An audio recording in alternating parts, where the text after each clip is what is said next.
প্রিয় ছাত্রছাত্রীরা, আরও একটি মজার ভিডিও নিয়ে তোমাদের সামনে চলে আসলাম নলেজ ট্রাভেলস থেকে।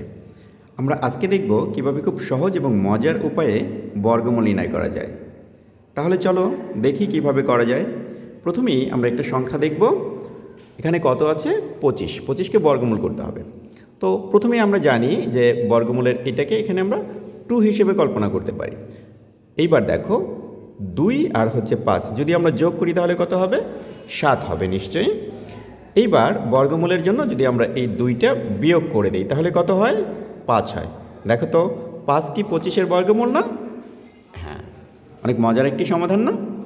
এবার চলো দেখি পরেরটা করা যায় কি না। এখানে আছে 64। একইভাবে আমরা বর্গমূলের এই প্রতীকটাকে 2 হিসেবে নিলে 64, দেখো 6 আর 4 যোগ করলে কত হবে? 10। 10 থেকে যদি আমরা এই বর্গমূলের জন্য 2 বিয়োগ করি তাহলে কত হচ্ছে? 8। আর এটিই হচ্ছে 64-এর বর্গমূল। মজা না? চলো দেখি 3 অঙ্কের এই সংখ্যাটা করা যায় কি না।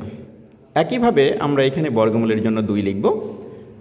1, এখানে আছে 9, 10 আর 6। কত হবে যোগ করলে সব কয়টা যোগ করলে হবে 10 আর 6 16। বর্গমূলের জন্য আমাদের 2 বিয়োগ করতে হবে। আমরা 2টা বিয়োগ করে দেই, তাহলে আমরা পাচ্ছি 14। এই 14ই হবে 196-এর বর্গমূল। এইবার আমরা আরও একটি সংখ্যা নেই। এইখানে কত দেখা যাচ্ছে? 289।